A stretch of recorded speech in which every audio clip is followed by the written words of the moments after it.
Assalamualaikum warahmatullahi wabarakatuh. Apa kabar semua siswa SMA kelas 10 dimanapun Anda berada. Jumpa lagi dengan saya Abdul Qadir dalam topik bahasan gerak jatuh bebas.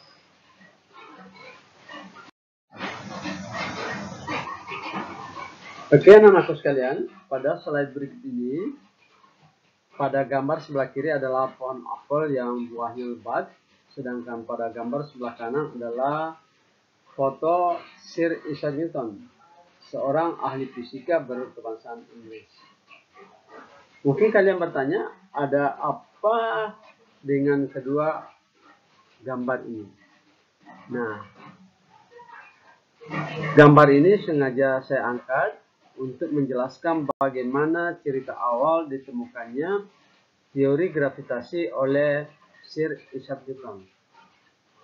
Nah, teori gravitasi ini kita bahas karena ada hubungannya dengan gerak jatuh bebas yang kita bahas saat ini. Jadi, menurut sejarah fisika, saat itu Newton sedang duduk-duduk di bawah pohon apel. Nah, tiba-tiba buah apel itu terjatuh. Nah, terpikirlah Sir Isaac Newton olehnya bahwa buah apel ini jatuh tidak mungkin tanpa pengaruh. Nah, diselidikilah oleh beliau bertahun-tahun lamanya sehingga lahirlah teori gravitasi yang ditemukan oleh Newton atau biasa disebut dengan teori gravitasi Newton.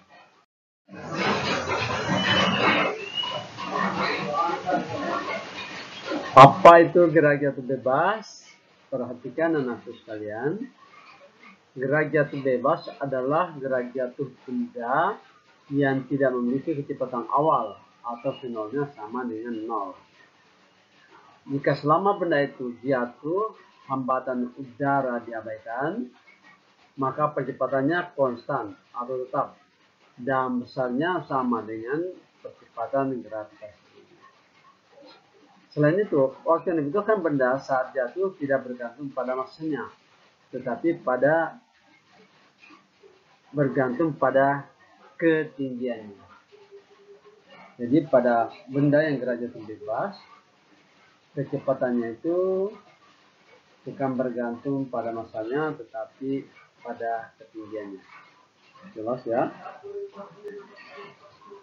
Nah, ternyata fenomena apel jatuh tidak hanya memberitahu kita tentang teori gravitasi saja, tetapi juga sebagai salah satu contoh dari gerak jatuh bebas. Hal ini karena apa yang semula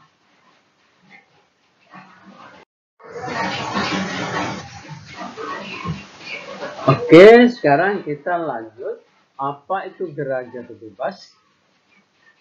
Gerak jatuh bebas adalah gerak jatuh benda yang tidak memiliki kecepatan awal atau V0-nya sama dengan 0. Jika selama benda itu jatuh dan hambatan udara diabaikan, maka percepatannya konstan atau tetap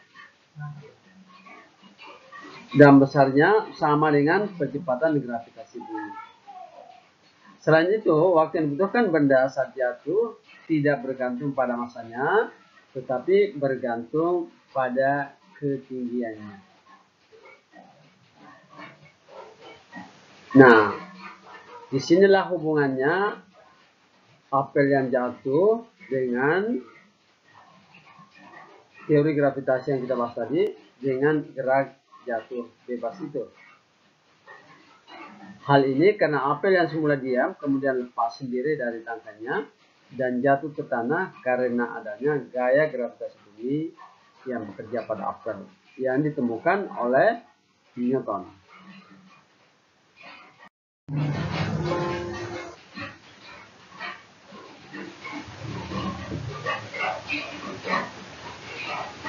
Sekarang kita lanjutkan untuk membahas gerak jatuh bebas, perbedaannya dengan gerak vertikal ke bawah. Jadi kalian harus bisa membedakan ya antara gerak jatuh bebas dengan gerak vertikal ke bawah. Meskipun kedua benda sama-sama bergerak jatuh tegak lurus ke bawah, tetapi ada perbedaan mendasar antara gerak jatuh bebas dan gerak vertikal ke bawah. Pada gerak jatuh bebas, kecepatannya 0, sedangkan pada gerak vertikal ke bawah, kecepatan awalnya itu tidak sama dengan 0. Jadi intinya, gerak jatuh bebas tidak memiliki kecepatan awal, sedangkan gerak vertikal ke bawah itu memiliki kecepatan awal. Di situ perbedaan mendasar antara gerak jatuh bebas dan gerak vertikal ke bawah. Nah, di bagian sebelah kanan perhatikan, ini rumus-rumus yang berlaku pada gerak jatuh bebas. Vt sama dengan G kali T.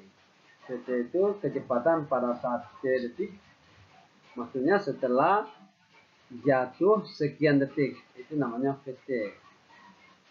G itu percepatan gravitasi bumi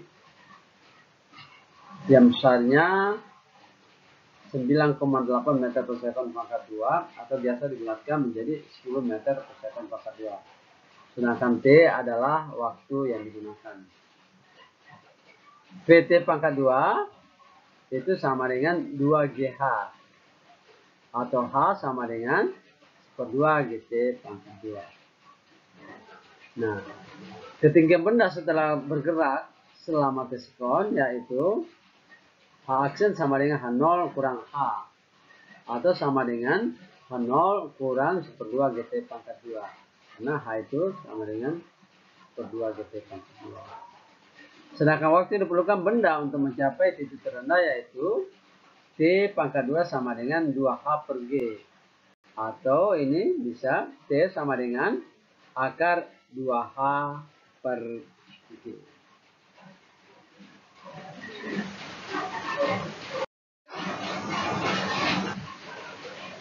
Nah, untuk memahami soal-soal tentang gerak jatuh bebas, kita bahas contoh soal berikut. Perhatikan.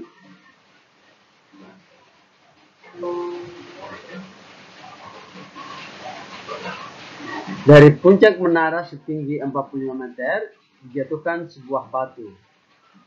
Jika percepatan gravitasi bumi 10 meter per second pangkat 2, kecepatan batu pada saat tepat menyentuh tanah adalah A 25 meter per second, B 30 meter per second, C 35 meter per second, D 40 meter per second, dan E 45 meter per second.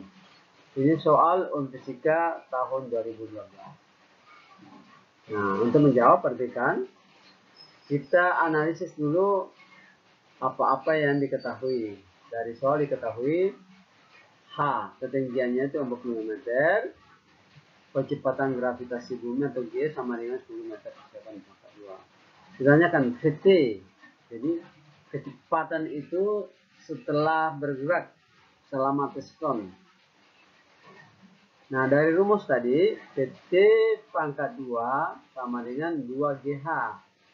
Atau Vt sama dengan akar 2GH. Jadi dalam hukum matematika, kalau sebelah kiri dikuadratkan, kemudian akan dicabut akarnya, maka di sebelah kanannya diakarkan.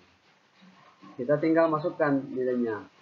2 kali G 10 meter per pangkat 2 dan H 45 meter.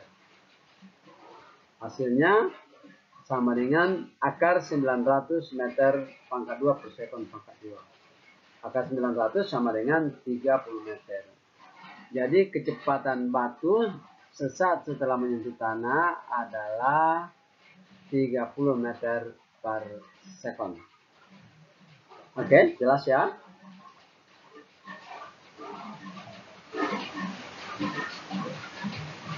Oke, anak-anakku sekalian, untuk bahasan kita kali ini cukup sampai sini. Belajar yang giat, salam Indonesia Jaya, merdeka.